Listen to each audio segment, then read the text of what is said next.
এই ব্যস্ত শহরে শত ব্যস্ততার ভিড়ে একটি রিকশাও কি অবশিষ্ট নেই তার জন্য? বেশ কিছু সময় হাঁটলেও এখন আর পারছেন না হাঁটতে। পুরো পৃথিবীটা মনে হচ্ছে ঘুরছে। আর দাঁড়িয়ে থাকতে পারলেন না আনিসা বেগম, পড়ে গেলেন মাঝ রাস্তায়। তখনই একটি লোক ছুটে আসলেন তার কাছে। চোখে পানির ঝাপটা দিতেই আধো আধো চোখ তাকালেন আনিসা বেগম। একটু পানি পান করে ওই লোকটারও সাহায্য উঠে দাঁড়ালেন তিনি। একটু সামনেই আমার গাড়ি দাঁড়িয়ে আছে, আসুন আমার সাথে। কথা বলতে পারছেন না আনিসা বেগম, জোরে জোরে শ্বাস নিচ্ছেন। প্লিজ এভাবে দাঁড়িয়ে থাকবেন না, চলুন আমার সাথে। আমি একজন ডাক্তার, আপনাকে দেখে বোঝা যাচ্ছে ট্রিটমেন্টের প্রয়োজন আপনার। আনিসা বেগম লোকটির সাহায্যে গাড়িতে যেয়ে বসলেন। এখন এই অপরিচিত লোকটি বিশ্বাস করা ছাড়া আর অন্য কোনো পথ নেই। মোহ ও তার শাশুড়ি রান্নাঘরে রান্না করছে। মোহ কেটে দিচ্ছে আর মোহের শাশুড়ি রান্না করছে। সেই সাথে চলছে হরেক রকমের গল্প।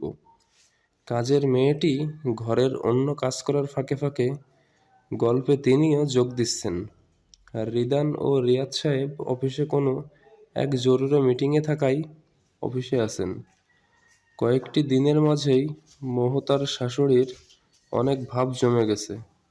মোহ তো কোনো কাজই তার শাশুড়ির অনুমতি ছাড়া করে না। গল্পের মাঝেই মোহ বলে ওঠে, মা, একটা কাজে আপনার অনুমতি চাই। মাথা নিচু করে বলে মোহ। কোন কাজ? মা, আসলে আমি আরো পড়তে চাই। ভয়ে ভয়ে বলে মোহ। তোর কি মনে হয় আমার মাস্টার্স কমপ্লিট করা ছেলের বউকে ইন্টার পাস করিয়ে ঘরে বসিয়ে রাখবো? মানে? আরে বোকা, তোর বরের মতো তোকেও মাস্টার্স কমপ্লিট করতে হবে, না হয় স্বামী স্ত্রী সমান সমান হবে কি করে? বলেই হেসে ওঠেন তমা বেগম।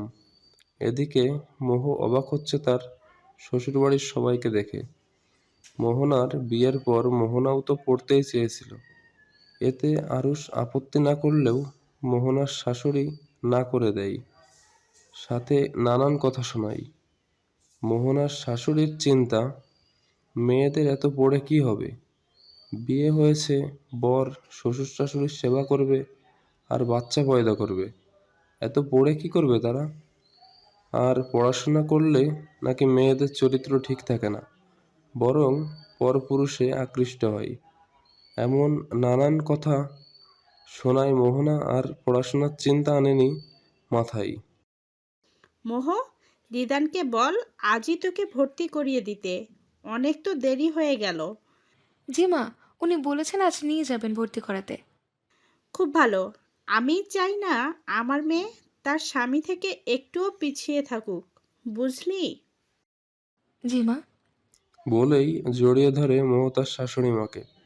ভার্সিটিতে বসে আছে দিহান, তার সাথে বন্ধু বান্ধবও আছে। আজ তিশা আসেনি ক্লাস করতে।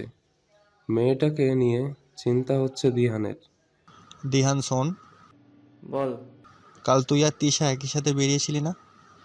হ্যাঁ। কাল রাত 8টা থেকে তিশাকে কল করেই যাচ্ছি, কিন্তু ওর ফোন অফ।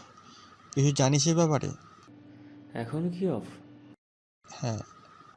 বেশ চিন্তার পরে গেল দিহান। হয়তো কাল দিহানের কথায় কষ্ট পেয়ে সবকিছু থেকে নিজেকে দূরে রেখে নিজেকে সময় দিচ্ছে তিশা।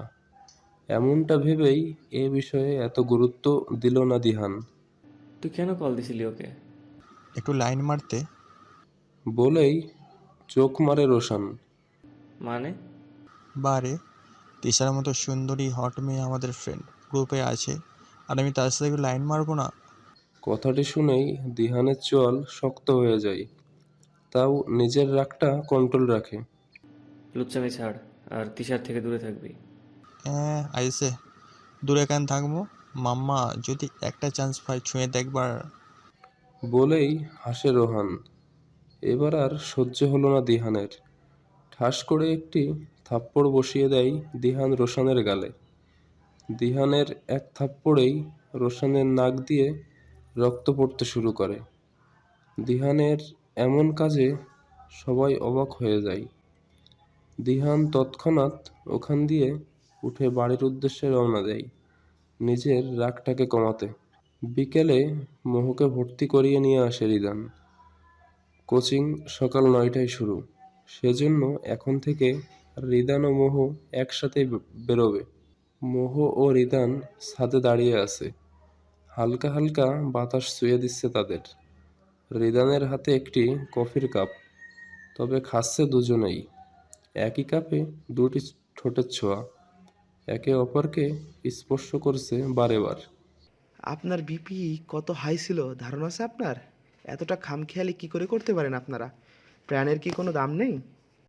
আসলে বুঝে উঠতে পারিনি, ভেবেছিলাম দুর্বলতার জন্য হয়তো খারাপ লাগছে। হুম, এমন অসুস্থতাই প্রাণঘাতী হয়ে দাঁড়ায়। ভবিষ্যতে এমনটি আর হবে না। জি, সেটাই আশা করছি। কিছু ওষুধ লিখে দিয়েছি, চেষ্টা করবেন দুশ্চিন্তা না করার। আর বাড়ি ফিরে টক জাতীয় খাবার খাবেন, আর 2 দিন রেস্ট করবেন। জি আচ্ছা। এভাবে একা যাওয়া ঠিক না। আপনার স্বামীকে কল করে আসতে বলুন। সমস্যা নেই, একাই যেতে পারবো। প্লিজ, আপনাকে এই অবস্থায় একা ছাড়া একদমই ঠিক হবে না। আসলে আমার স্বামী নেই, আর মেয়ে জামাইকে কল দিয়ে তাদের ডিস্টার্ব করতে চাচ্ছি না। আচ্ছা, আসলে আমিও বাড়ির দিকে ফিরবো। আমি ড্রপ করে দিই? না না, শুধু শুধু ঝামেলা করবেন না দয়া করে, আমি একাই যেতে পারবো। Inside please. মাথা নাড়িয়ে সম্মতি দিলেন আনিসা বেগম। আরুষ, আরুষকে পেছন থেকে জড়িয়ে ধরে বলে ওঠে মোহনা। হুম। দেখ। পেছন থেকে হাতটি বাড়িয়ে আরুষের সামনে রাখতেই আরুষের চোখ পড়ে পেছন থেকে হাতটি বাড়িয়ে আরুষের সামনে রাখতেই আরুষের চোখ পড়ে প্রেগন্যান্সি কিট পজিটিভ দেখেই আরুষ স্তব্ধ হয়ে যায়। খুশিতে তার চোখ জ্বলজ্বল করে ওঠে। দ্রুত সে মোহনার দিকে ঘুরে মোহনাকে জড়িয়ে ধরে। বেশ কিছু সময় পর সে মোহনাকে ছেড়ে মোহনার পেটের কাছে বসে মোহনার পেটে হাত দিয়ে অস্ফুট স্বরে বলে, আওয়ার বেবি। সেদিন একে একে পরিবারের সবাইকে কল করে জানায় আরুষ। নিজের খুশিটা ছড়িয়ে দিতে থাকে সবার মাঝে। তখন আরুষদের সাথে আরুষের বাবা মাও থাকেন, তারাও খুব খুশি ছিল এ নিয়ে। এভাবে দিন যেতে থাকে। আরুষ অফিসের কাজে খুব ব্যস্ত থাকতো, তাই জন্য মোহনাকে তার সাথে তেমন কথা হতো না। দিনে অফিস আর রাতে ক্লান্ত শরীর নিয়ে ঘুম। এদিকে মোহনা অন্তঃসত্ত্বা জেনেও মোহনার শাশুড়ি রান্নার সব কাজ মোহনাকে দিয়েই করাতেন। তিনি সারাদিন পান চিবানো এবং সিরিয়াল দেখা ব্যতীত কোনো কাজই করতেন না। বাসার কাজের মেয়েটি বাসার অন্য সকল কাজ করলেও রান্নার সব কাজ মোহনাকে করতে হতো। এ নিয়ে কোনো মাথা ব্যথা ছিল না মোহনার শাশুড়ির। তার মতে অন্তঃসত্ত্বা হলেই যে বসে বসে খেতে হবে এমনটি নয়। তারও যখন অন্তঃসত্ত্বা ছিল তখন সারাদিনই খেটেছেন। ঘরের সব কাজ তারাই করতেন। কই তাদের সময় তো তাদের শাশুড়িরা তাদের বসিয়ে খাওয়ায়নি। আর কাজ করার ফলে তাদের সন্তান জন্মেও কোনো প্রকার সমস্যা হয়েছিল না। কিন্তু প্রতিটা মানুষের শারীরিক সক্ষমতা একরকম নয়। কেউ কেউ শারীরিকভাবে একটু দুর্বল হয়, আবার কেউ কেউ খাবারের পুষ্টিগুণগুলো ভালোভাবে না পাওয়ায় তাদের শরীরে বিভিন্ন পুষ্টি উপাদান ও ভিটামিনসের অভাব হয়। অন্তঃসত্ত্বা অবস্থায় মায়ের শরীরের বেড়ে ওঠে বাচ্চা, তাই মায়ের শরীরের পুষ্টিগুণের চাহিদা বেড়ে যায়। যে সকল মেয়েরা সুস্বাস্থ্যের অধিকারী নয় তাদের নিয়ে এ সময় কাজ করানোটা মোটেই উচিত না। এতে মায়ের সাথে বাচ্চারও সমস্যা হয়। এসব বিষয়ে অবগত ছিলেন না মোহনার শাশুড়ি। যখন মোহনার 3 মাস চলছিল তখন একদিন রান্নার কাজে তাকে ঝুঁকে কিছু করতে হচ্ছিল। অনেকক্ষণ পেটে চাপ পড়ায় সে পেটে চিনচিন ব্যথা অনুভব করে, কিন্তু সে সেদিকে তেমন গুরুত্ব দেয় না। ধীরে ধীরে ব্যথা বেড়ে যায়। তখন কাজটি অসম্পূর্ণ রেখে উঠে দাঁড়ায় মোহনা, কিন্তু ব্যথা কমার জায়গায় আরও বেড়েই চলেছিল। সহ্য করতে না পেরে মোহনা ডাক দেয় তার শাশুড়িকে। তখন ডাক্তারের কাছে নিয়ে যাওয়া হয় তাকে। অপারেশনের পর ডাক্তার জানান মোহনা পেটে চাপ দিয়ে কাজ করার ফলে বাচ্চার ওপর নেতিবাচক প্রভাব পড়েছে। যা বাচ্চা দুর্বল হওয়া তার মৃত্যুর কারণ হয়েছে। তখন আরুষ ও মোহনা একদম ভেঙে পড়ে। আরুষ এসবের জন্য নিজেকে দায়ী করে। তার উচিত ছিল মোহনার খেয়াল রাখা। কিসের অভাব আছে তার? কেন তার বাচ্চা অপুষ্টিতে দুর্বল ছিল? কেন মোহনার অসময়ে কাজ করতে হয়েছে?